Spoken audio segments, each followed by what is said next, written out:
Hey, what's up? We back at it again. It's Jay Skibo. All right, it's a predator posing as a 14-year-old to have sex with teen boys. Let's get into it. Alyssa Zinger, a 23-year-old grocery store worker dancing on TikTok.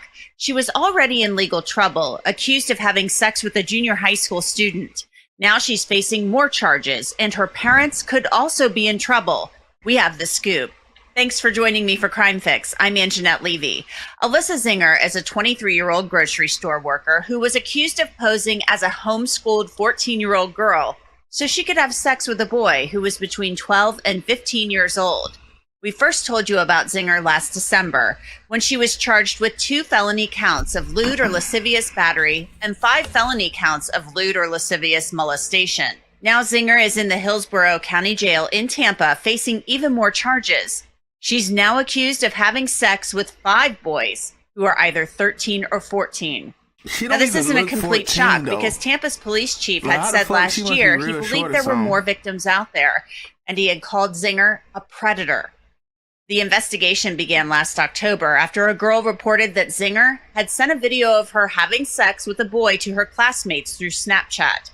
Police say the boy told them Zinger appeared more mature than the age of 14 that she claimed to be.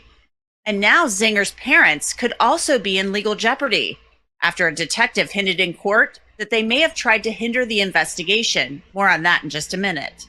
Joining me to discuss this case is somebody who knows a lot about defending people. He's Brian Claypool. He's a trial attorney.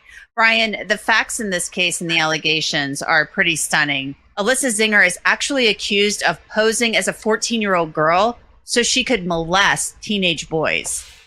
Yeah, that's just staggering. I mean, the thing that strikes me the most, too, putting aside, her obvious nefarious behavior, is how was she to post a profile and pretend to be a 14-year-old?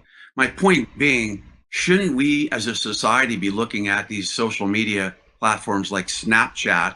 A lot of this was happening on Snapchat, Instagram, and all these other media portals. I mean, there has to be some kind of new law legislated where, for example, the age of anybody that jumps on something like Snapchat has to be verified. That to me was one of the most staggering facts in this case.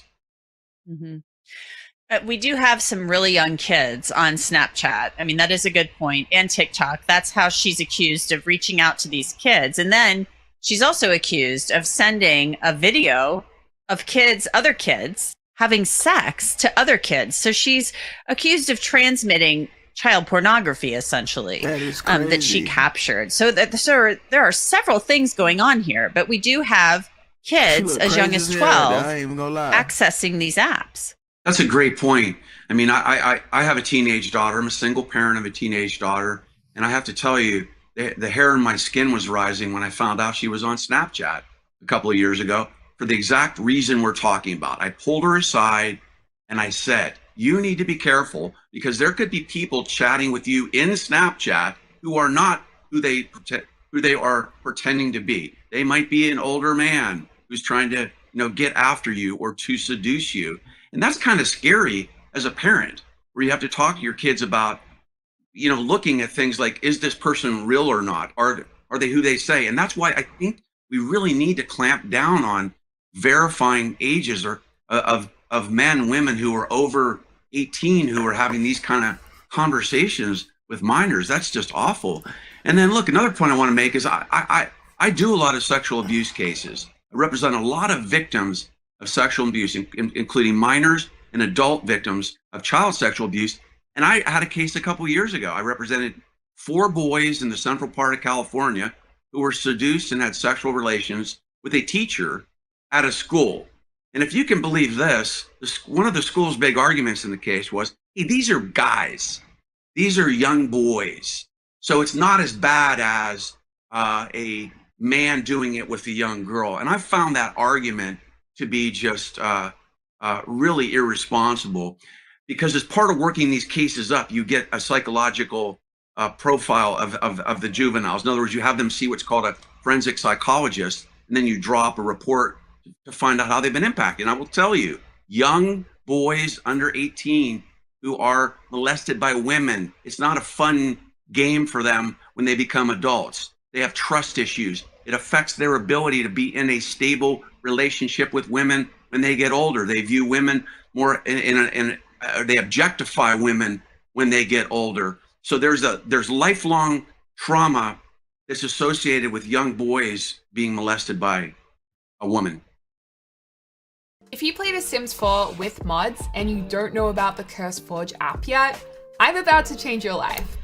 And I'm so glad you brought that up. We've discussed that many times on Crime Fix about how people say, oh, it's a boy, you know, they ha ha ha. It's like locker room humor about how. Yeah, like, I didn't know that. I mean, I know men got raped, boys got raped or whatever, you know what I'm saying? But it's just like hearing it, like, I had a couple of homies that, you know, they bragged about, you know, we young and, you know, smashing older chicks or whatever you want to, you know, call it. They bragged about things like that. But then it's like, when you think about rape, you don't think about that. You think about an older man fucking with a younger chick. That's, you like, okay, that's predatorish vibes. That's rape. But, you know, you miss the cool guy. If you the youngin' and you fucking with the cougar, like, it's still rape, my guy. I don't care how you put it. I had a couple people that really did get raped that wasn't really fucking with it, and it's just like it's different. You know what I'm saying? Like, that really happened. You be like, wow, that really happens to guys. Like, that shit be real, man. They probably liked it.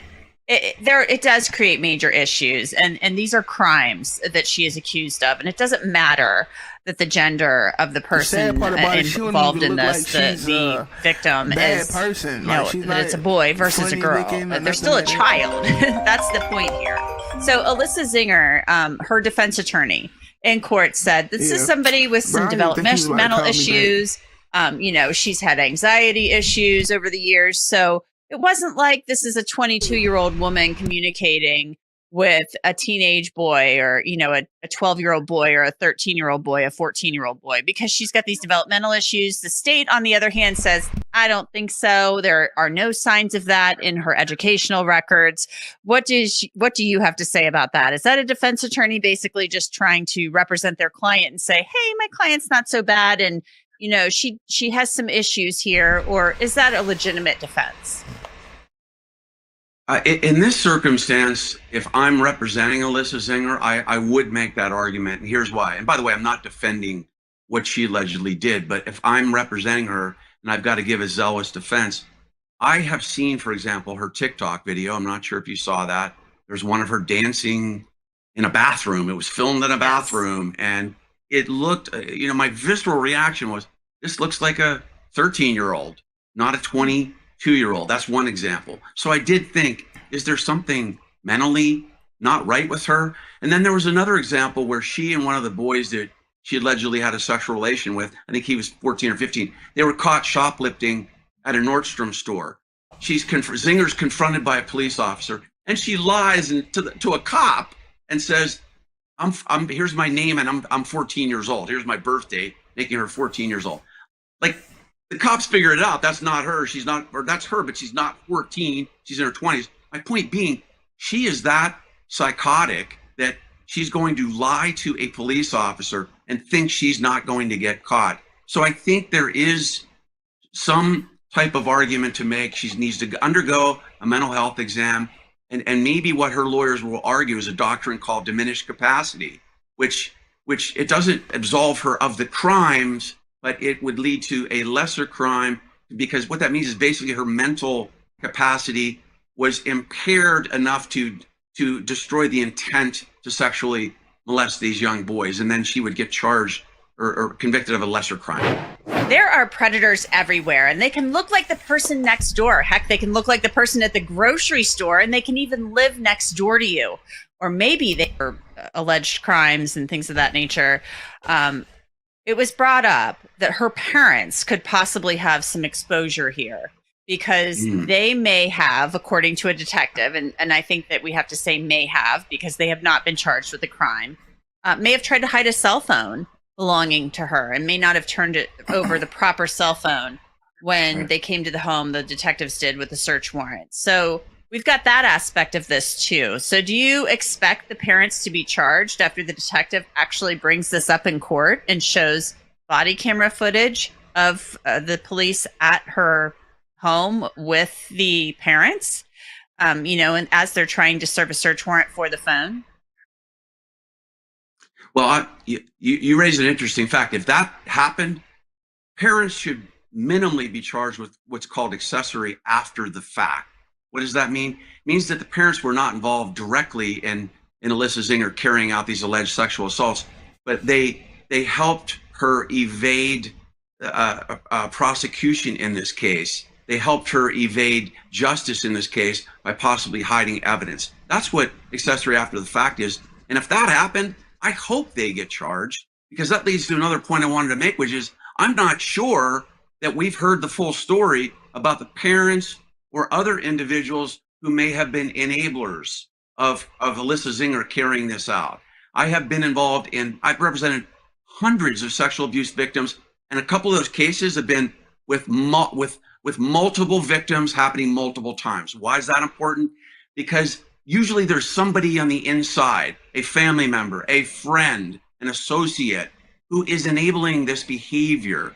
And one of the boys that Zinger allegedly has sex with, it happened 30 times. That means that investigators should be looking, for example, where did these take place? Where did the sex take place? Did it happen in somebody's apartment, somebody's house?